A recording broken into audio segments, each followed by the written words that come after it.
మీరు చూసుంటారు ఇవాళ నిన్న మొన్న వార్తలు గత 5 రోజులుగా ఏమవుతుందంటే ఎప్పుడైనా సరే పవర్ అంతా ఒకరిద్దరి చేతుల కేంద్రీకృతం అయితే ఏమవుతుందంటే ఇక దాని దుష్పరిణామాలకు ఇవాళ భారతదేశంలో ఏవియేషన్ రంగంలో జరుగుతున్నది ఒక ఉదాహరణ మీకు.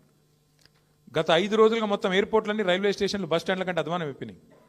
ఎక్కడికక్కడ వేలాది మంది తన్నుకుంటాను కొట్టుకుంటాను ఎయిర్పోర్ట్లలో. తెలుసా ఎందుకో?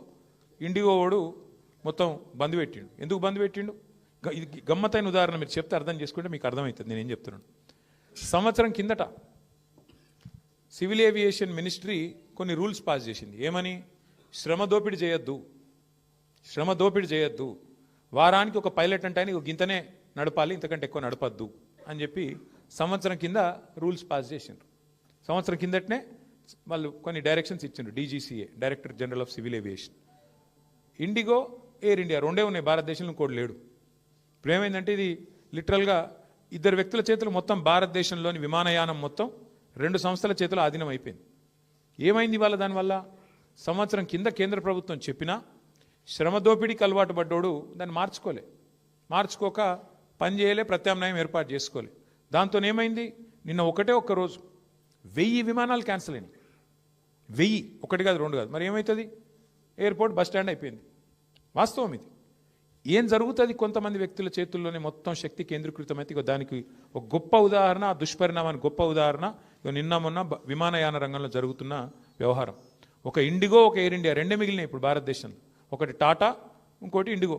వాళ్ళ చేతులకు పోయింది దేశం. వాళ్ళు ఇప్పుడు ఎస్ అంటే ఎస్, నో అంటే నో. ఆఖరికి ఏమైంది తెలుసా? 5 రోజుల తర్వాత కేంద్ర ప్రభుత్వం మేల్కొని వాళ్ళు ఇచ్చిన ఆర్డర్ వాళ్ళే వెనకకి తీసుకుని తీయాలి. వాళ్ళు ఏ ఆర్డర్ అయితే ఇచ్చిర్రో, ఇండిగో వాడు మారలే, ప్రైవేట్ వాడు దిగిరాలే. నేను తప్పు చేసినా అని ఒప్పుకుంటలేడు. వానికి ఫైన్ వేసే దమ్ము లేదు ప్రభుత్వానికి. ఏమైంది ఆఖరికి? ప్రభుత్వం ఇచ్చిన ఆర్డర్ ప్రభుత్వం వెనకకి తీసుకొని ఇంకొక టైం ఇస్తాము అని చెప్పి తగ్గక తప్పని పరిస్థితి వచ్చింది. ఏమవుతుంది? శక్తి మొత్తం, సంపద మొత్తం కొంతమంది చేతుల్లో కేంద్రీకృతం అయితే అంటే ఒక గిదవుతుంది. పోర్టులు, సీ పోర్టులు, రైల్వేలు మొత్తం ఇచ్చేస్తే ప్రైవేటులకు, అది కొంతమంది చేతుల్లోనే ఉంటే వాడు మునిగితే మొత్తం దేశం మునుగుతుంది. దానికి గొప్ప ఉదాహరణ ఇవాళ మన కళ్ళ ముంగటనే కనబడతా ఉన్నది. ఇంకొక విచిత్రమైన మాట నేను మీకు చెప్తా, నేను చెప్తే నమ్మరు. ఇలా ఈ ప్రభుత్వము, ముఖ్యంగా కేంద్ర ప్రభుత్వం ఏం పని చేస్తుందంటే వాళ్ళకు నచ్చినోళ్ళ కంపెనీలో LICతో పెట్టుబడి పెట్టిస్తుంది. మీరు PF గురించి వాళ్ళు 1-2 కోట్లు కాదు పెట్టింది పెట్టుబడి, 50,000 కోట్లు వాళ్ళకు నచ్చినోళ్ళ కంపెనీలో పెట్టుబడులు పెడుతుంది LIC.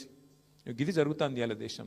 ఇవన్నీ మరి మనది మనం మాట్లాడుకోకపోతే, చెప్పుకోకపోతే మనం ఫెయిల్ అవుతాము. అల్టిమేట్గా అర్థం కాకపోతే ప్రజలు కూడా రోడ్ల మీదకి రారు, కార్మికులు కూడా తెలియకపోతే ఏం మాట్లాడతారు? చెప్పాల్సిన బాధ్యత మన మీదే ఉన్నది. ఎస్,